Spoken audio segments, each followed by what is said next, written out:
Coucou tout le monde, alors aujourd'hui on se retrouve pour la vidéo comme je vous avais dit pile à lire du challenge, donc du Pumpkin Autumn Challenge. Je participe tous les ans, je crois que c'est la 5e année il me semble. Donc c'est organisé par Guimauve, donc de la chaîne YouTube Le Terrier de Guimauve. Je vous mettrai en barre d'infos le lien pour aller voir sa chaîne YouTube. Sachez qu'il y a aussi un groupe Facebook, donc je crois que c'est Pumpkin Autumn Challenge, je crois. Et elle a un Instagram et je crois qu'elle a aussi un compte chaîne, je sais pas, Twitch, enfin pas chaîne, compte Twitch où elle fait beaucoup de live. Donc n'hésitez pas à aller voir sa chaîne YouTube, elle explique tout. Elle explique aussi tout ce qui est menu, tout ce qui est en parallèle du challenge. Elle a une boutique Etsy qui réouvre si vous voulez le 5 septembre je crois.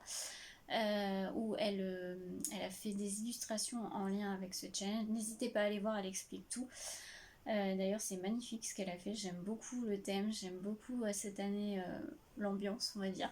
Donc voilà, n'hésitez pas à aller voir. Juste en petit aparté, je vais vous faire voir la lecture que je vais commencer puisque le challenge commence du 1er septembre jusqu'au 30 novembre.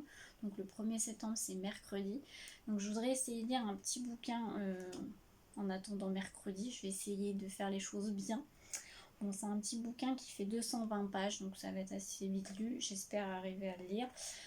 C'est un livre que j'ai reçu là et qui est sorti il n'y a pas longtemps, que je viens de recevoir parce que je l'avais précommandé. Donc c'est Les Abysses de River Solomon, donc en édition poche chez J'ai lu. C'est une histoire un peu particulière sur les sirènes, mais c'est assez spécial. Bon, en tout cas, je vais essayer de le lire avant mercredi. Mais voilà, ça va être ma lecture en cours pour ces jours-ci.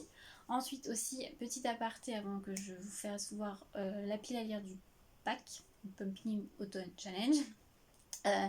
À partir du 1er septembre aussi, je crois sur tout le long du mois de septembre, il y a une lecture commune sur le tome 1 de Harry Potter pour inaugurer on va dire la rentrée scolaire. C'est organisé par le compte Instagram Céline Lecture. Donc n'hésitez pas à aller voir, c'est très bien, j'aime beaucoup son compte Instagram. Et elle a fait, je crois, elle va faire un groupe privé pour la lecture commune.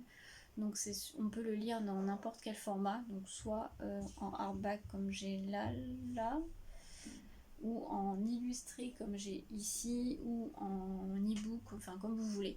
Moi je pense que je vais lire le hardback, je pense pas lire en illustré, on verra, mais voilà. Donc aparté terminé, on va commencer la pile à lire du Pumpkin Autumn Challenge. Donc premier menu, donc le menu s'appelle Automne frissonnant.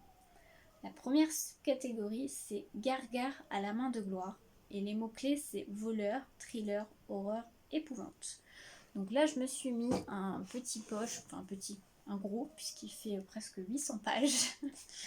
Donc oui, un gros bébé. Donc c'est Le secret de Crickley Hall de James Herbert. Donc c'est publié chez Milady. Donc c'est un thriller mais horreur. On va parler de Crickley Hall. C'est une vieille demeure qui est hantée, qui se retrouve dans une région reculée. Et il y a une famille qui va s'y installer et les enfants vont être témoins d'étranges apparitions. Désolée, j'ai un peu de mal. Hein. Donc ça a l'air plutôt pas mal, il y a des bruits inexplicables, les portes qui s'ouvrent toutes seules, voilà.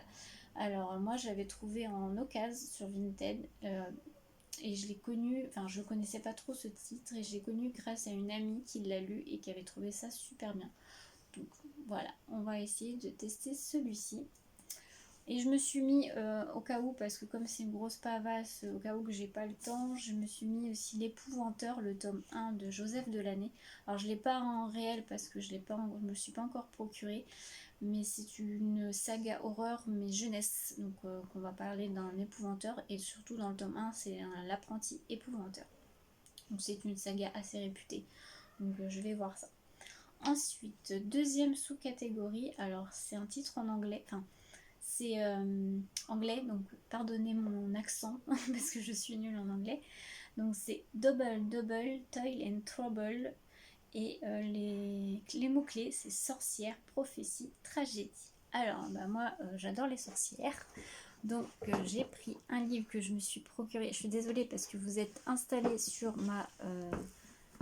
ma desserte où je mets ma pile à lire et je vous fais bouger. Voilà, j'essaie de pas trop me faire bouger. Donc c'est un livre que je me suis procuré il n'y a pas si longtemps que ça. C'est aux éditions Plume Blanche. J'adore cette maison d'édition. J'ai toujours eu beaucoup de cœur pour cette maison d'édition. Tous les livres, j'aime beaucoup. Et là, je m'étais procuré donc Salem. Donc c'est un titre qui était pas si récent que ça, hein. C'est de Sandra Trinam, je pense. Désolée si j'écorche le nom. Et c'est donc aux éditions Plume Blanche.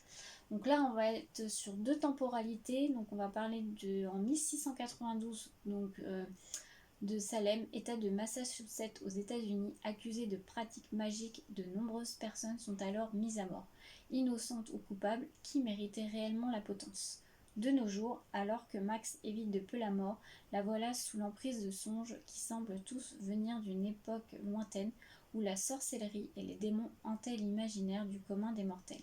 Quel lien peut unir Max à un procès vieux de plusieurs siècles? Voilà, donc sorcellerie, Salem, parfait. Ensuite, alors ça va être la dernière sous-catégorie de ce menu. Alors c'est le folklore de Chimpenden, je sais pas comment on dit, désolée. Alors c'est tiré d'une saga jeunesse que je ne connais pas, que je connais de nom, mais que je n'ai jamais lu, alors que pourtant c'est une saga assez réputée aussi. Et je me suis du coup mis le tome 1 de cette saga. Donc c'est une saga jeunesse, c'est les chroniques de Spiderwick. Donc le tome 1, c'est le livre magique de Tommy Ditzerilidzi et Holly Black. Donc c'est chez Pocket Jeunesse, hein, dans les formats poche. Voilà, donc c'est un petit bouquin jeunesse qui fait 135 pages. C'est écrit très gros avec des illustrations et des marges énormes. Donc ça va se lire très rapidement. Donc c'est une saga qui est très réputée mais que je n'ai jamais lue. Donc on va découvrir, hein. Voilà, hein, moi j'aime beaucoup, c'est du fantastique. Donc voilà.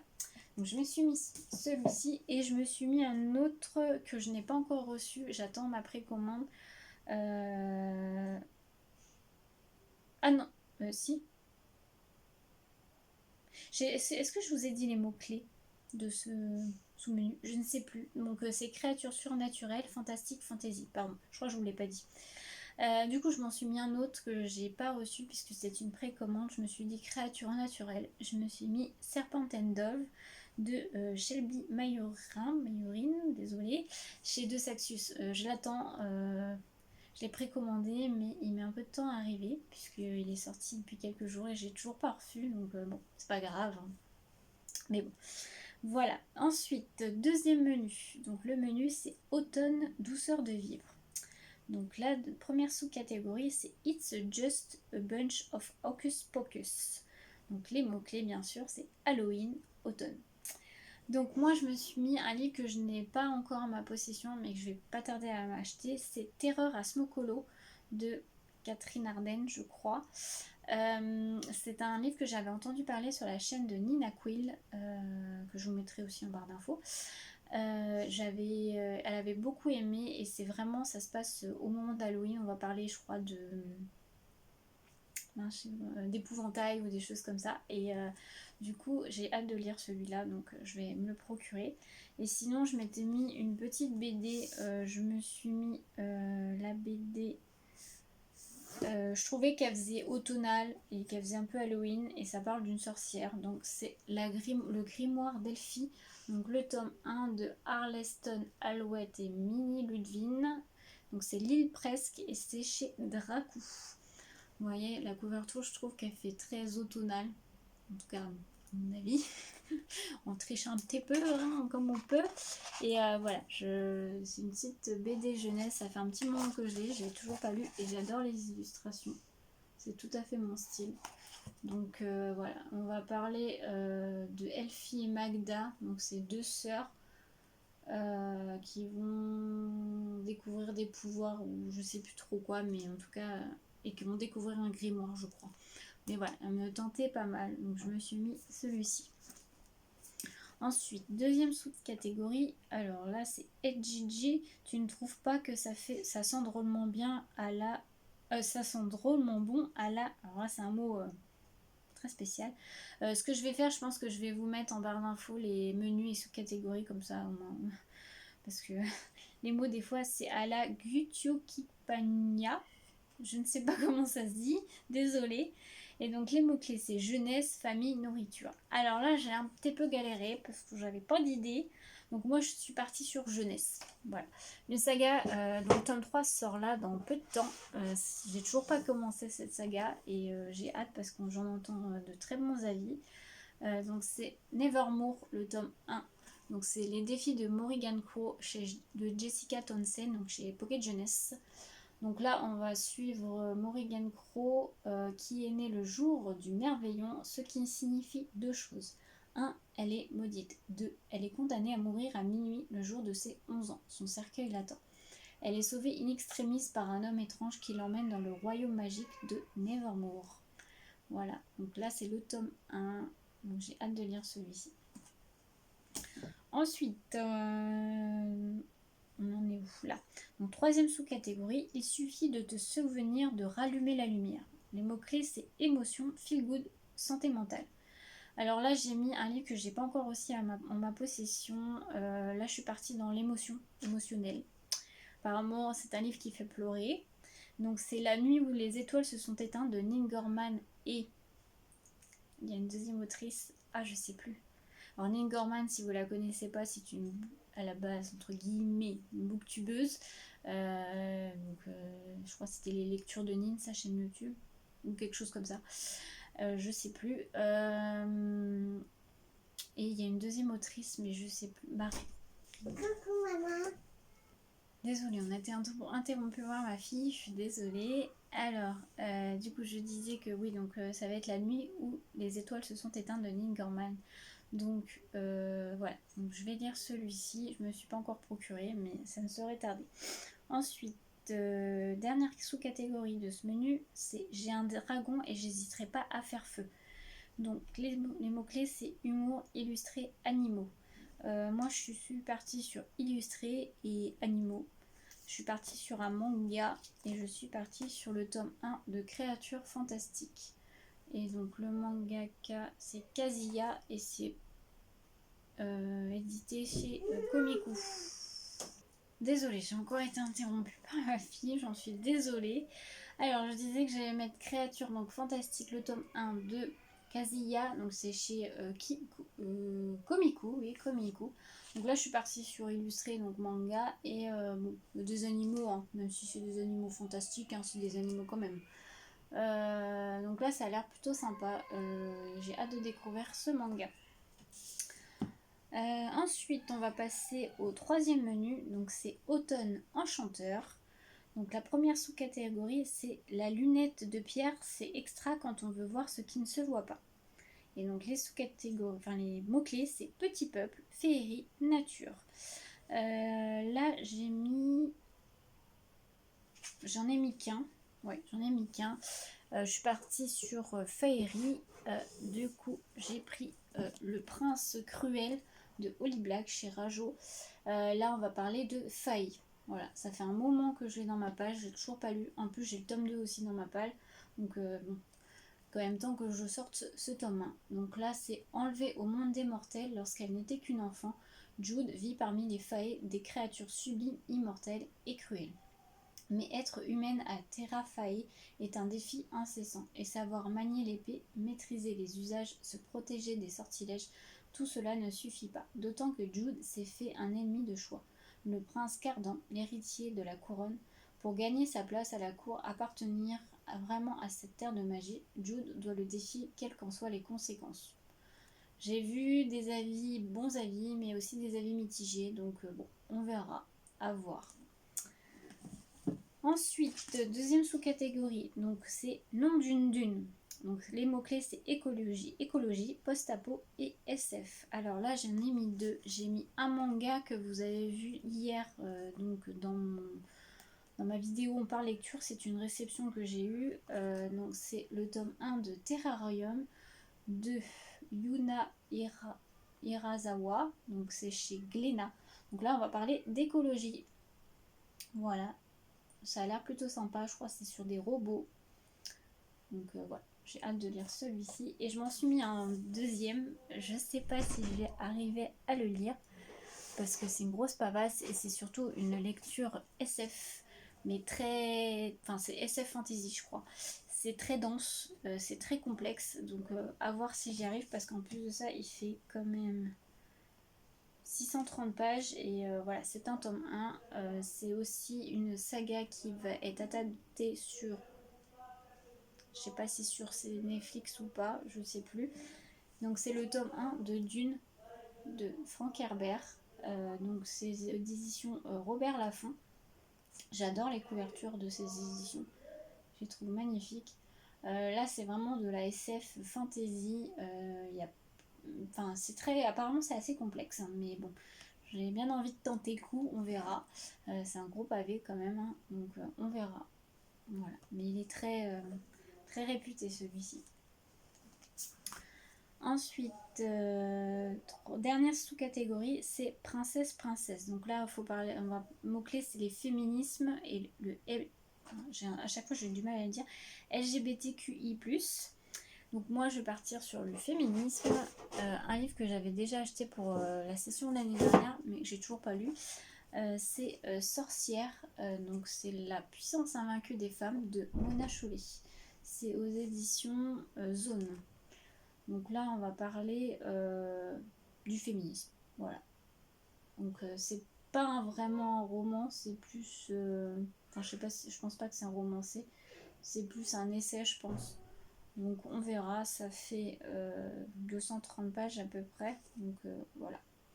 Je vais sortir celui-là. Ensuite, dernier menu que j'aime beaucoup, c'est l'automne des mystères. Donc la première sous-catégorie, c'est le destin perdu. Donc là, les mots-clés, c'est temps, horloge, steampunk. Alors là, j'ai mis un livre steampunk. Donc c'est de la fantasy steampunk d'une autrice qui est aussi booktubeuse, qui s'appelle, le nom de sa chaîne, c'est Les mots de l'imaginaire. Donc le lien sera aussi en barre d'infos. Et donc c'est La gardienne du chardon de Lorraine Bellès, et c'est donc sa propre maison d'édition. Elle avait ouvert sa propre maison d'édition qui s'appelle Les Trois Nornes. D'ailleurs, je sais qu'elle a un nouveau roman, alors c'est pas le sien, c'est une autre autrice qu'elle va le publier, qui sort là cette semaine, donc n'hésitez pas à aller voir. Donc là, c'est du steampunk, on va partir dans une ville qui s'appelle Londinium en 1887. Donc voilà, c'est de la fantasy steampunk. Donc ça, celui-là, j'ai hâte de le découvrir. Il fait 450 pages à peu près. Pareil, c'est assez dense. Il y a beaucoup de personnages, je crois. Donc on va voir. Mais j'aime beaucoup la couverture en plus. Alors, je me suis mis celui-là et c'est tout. Donc, deuxième sous-catégorie, c'est les ruines de l'Atlantide. Donc, les mots-clés, c'est conte moral, mythe et légende.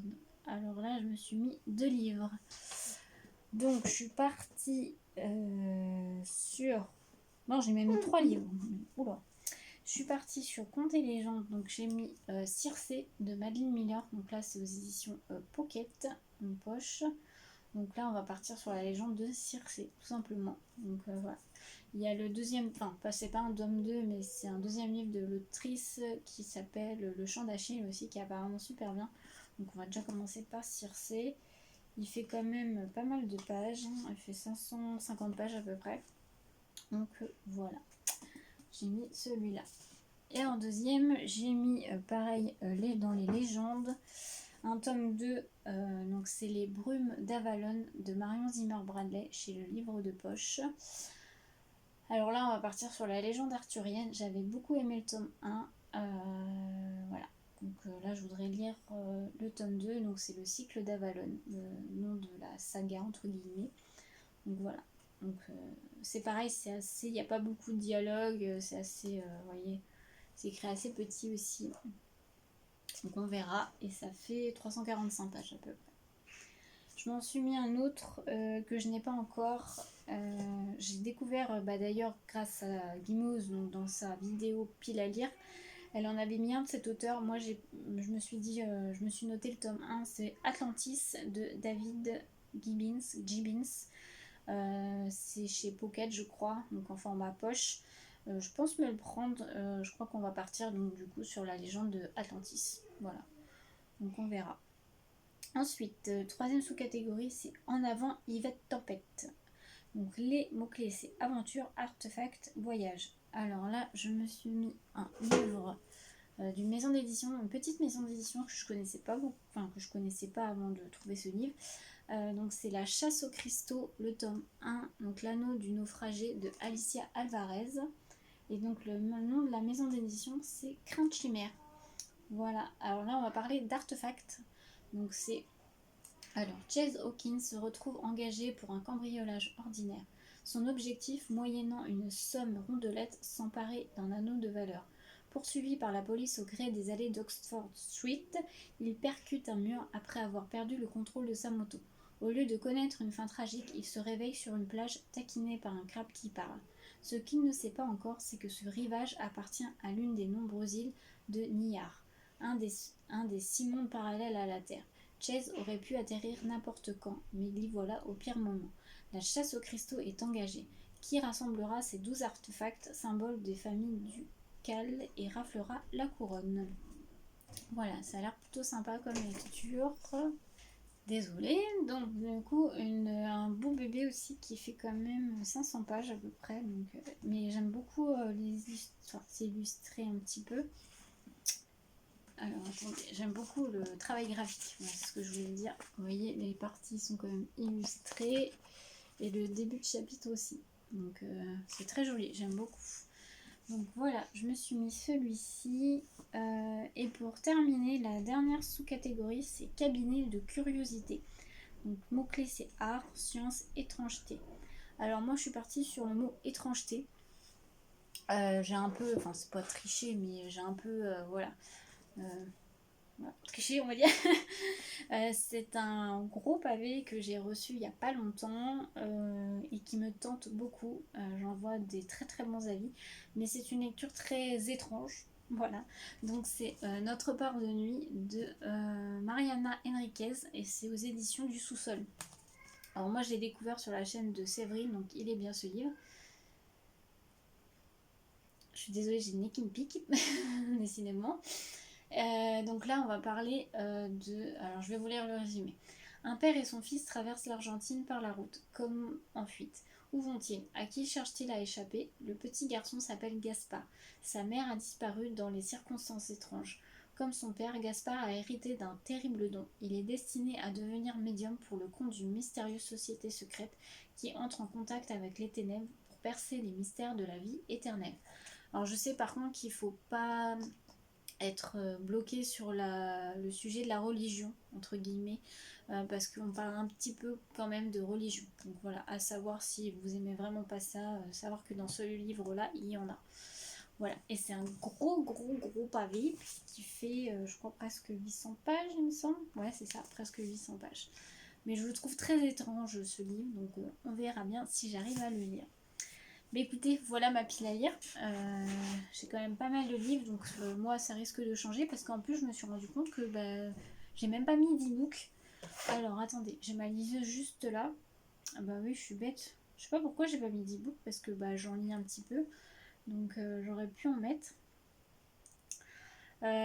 J'aurais pu mettre La Faille, donc les chroniques d'Almérante, le tome 1 de Bénédicte P. Duran. Qui pourrait rentrer puisque c'est de la fantasy, donc ça pourrait rentrer dans le où il y a l'aventure par exemple, parce que je crois qu'on part sur plusieurs aventures, donc ça peut rentrer dans Automne des mystères par exemple. Qu'est-ce que j'aurais pu mettre? L'anomalie aussi, c'est pareil, on peut le mettre dans aventure, voyage. J'aurais pu mettre ça. Et qu'est-ce que j'ai d'autre? Bon, il y a plusieurs livres que je peux rajouter. Donc après, on verra. Ça se trouve, je rajouterai et je changerai ma pile à lire. Donc si vous voulez suivre mes lectures, je partage sur Instagram.